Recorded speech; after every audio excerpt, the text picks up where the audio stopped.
Michelle, Yes. we welcome you to the fold. Thank you. Just a quick question to you: Are you a gig goer yourself? Just Yes. so we know. I miss it so much, and I'm going to do a bit of. I don't know a polite way of saying arse licking. Is there one? Arse licking's good. Yeah. Well, that'll do. Okay. Well, yes, I absolutely love everybody that's on here, very much indeed. But I've got a big hello to say from lots of people to John Otway from the Railway Tavern in Tivitshall near Great Malting. That's a great place. Yeah, I live in Suffolk, which is not far from where you and Mike are talking about, Southfields. Yeah. And they'd like the money back that you stole out of the till at the last time you played there 25 years ago. I'm only so I miss gigging so much, and I show my age because I remember places like the Lyceum. I think you thought I was going to say Finsbury Park Empire, but going. Yes, at Electric Ballroom. So I've seen all sorts of things. I was trying to think of the worst gig that I never went to. I heard it outside was. That'd be a Mike Berry gig. No. Bad Manners, Angelic Upstarts, and Sham 69 in the Lordship Lane pub. And it was a riot. Outside. So, that was the worst gig I've never attended. Attended, yeah. Yeah. Yeah. But of course, those places, the old venues were amazing. Mike, Berry, back to you. You just because you've been doing it a little bit longer than the rest of us. What was it really magical back then? I mean, when you you toured with everybody, the Beatles. I mean, God knows. Did you do the Palladium? You must have done everything, Mike, back in those days. I did do the Palladium, but that was a lot later. But the thing about when I started out, because when I very first started out, because Chaz Hodges of Chaz and Dave was the bass player in our band, and we toured up and went to Scotland, everywhere, and then we finished up with a hit record. This was banned by the BBC, the tribute to Buddy Holly thing I did, because Joe Meek signed me up as his Buddy Holly. And so we went up to Liverpool and met the Beatles and Brian Epstein. Well, Brian Epstein got us up there. And the idea was for me to get the Beatles on telly. I'd done one television. I'd had one minor hit. And that's how naive Brian was. He said, he said to Paul one day, obviously, because in hindsight, he said, look, run Mike home back to his hotel, that's a laugh, 12 and 6 a night on Mount Pleasant. It was not a hotel you want to be in. Anyway, so he ran me back to my hotel in his Ford Capri, and it was obviously at Brian's behest because he thought, get in with Mike, because he obviously got influence in like that. I didn't know a soul. I wasn't with Robert Stigwood at that point. So, but the nice thing was, when I was with Robert Stigwood, I got to touring with the Stones, and obviously with the Beatles as well. And but the nice thing about all that, the people that you guys have played with big stars before, I'm sure. But the nice thing is they're just people. They're just ordinary people. I mean, I remember talking to the Stones, and people say to me now, "Oh, what was it like?" It was okay. It was it was great for the other artists because you could go on stage and fart, and that you'd go down a stall because the Rolling Stones were going to come on. Everybody was on a high, So, in fact, John Layton and Mike Sarney were with the same management. They both had number ones. Remember John Layton in Von Ryan's Express and all that stuff. Well, he was top of the bill, and the Rolling Stones were on the bill, the New Boys, and not very far into the tour, John and Mike Sarn, who also had number one, they capitulated. They said, this is madness. We'll have to change the billing, because it was all Mike Sarn, John Lake, the Rolling Stones. So, and the crowd just wouldn't stand for it. So the Rolling Stones, in the end, had to close the show. I didn't care. I was on in the middle somewhere. And as I say, I could go and sweep in the stage, but because the Stones are coming on, they all screamed, But there you go. But it was great times with those bands because it was so easy.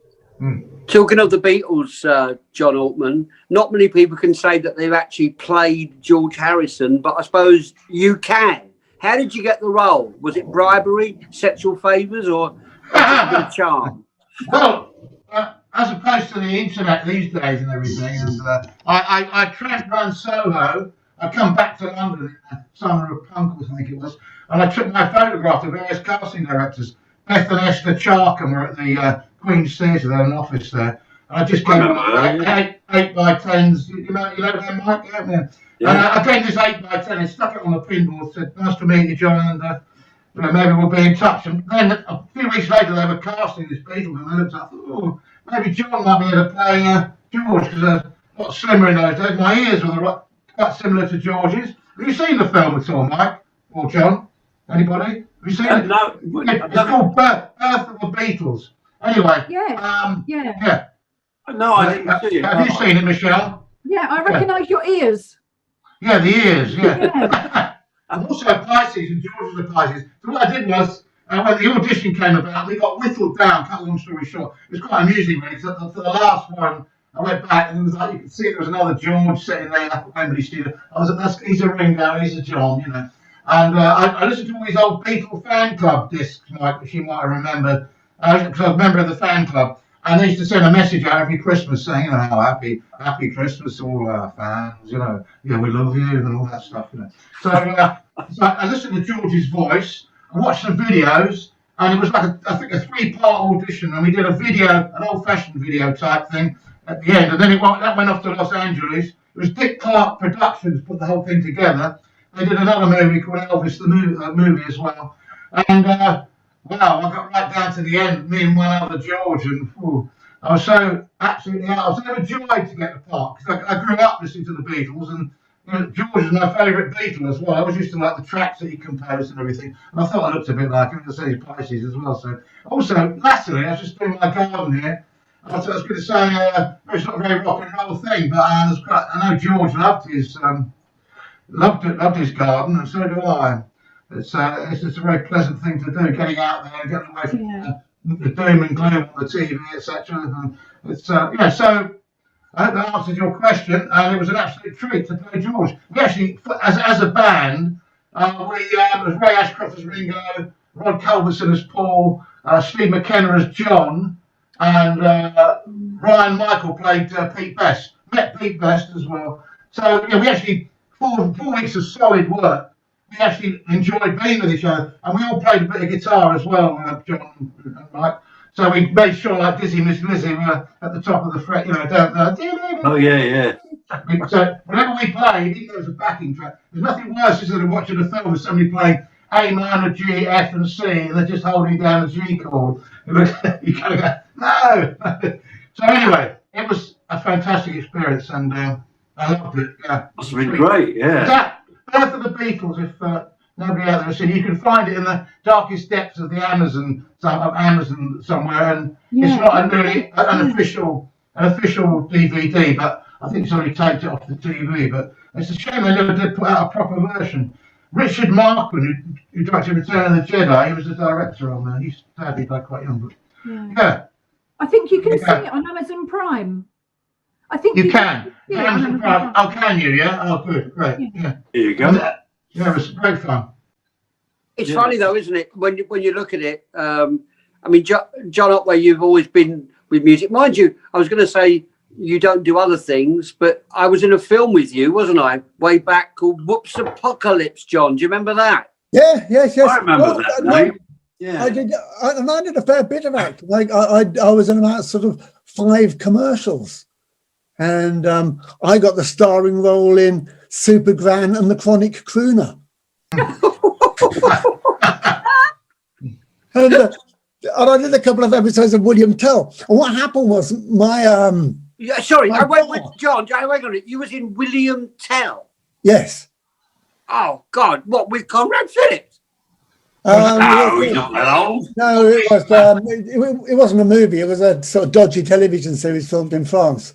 I was in 2 episodes as William Tell's sort of wimpy mate, whose basic lines were, "William, you can't do that. You'll get killed." And anyway, the whole acting thing finished when my drummer had sort of like looked at what I'd done, just happened to mention that he said, "Oh, you're a crap actor," and I said, "What do you mean?" He said, "Well, just come and look at what you've done," and I did. And I thought, better wise to stop. Yeah, I know, having made 5 dreadful movies in Hollywood, the films were awful and I was the worst thing in them. Absolutely appalling. I think yes, you were. What?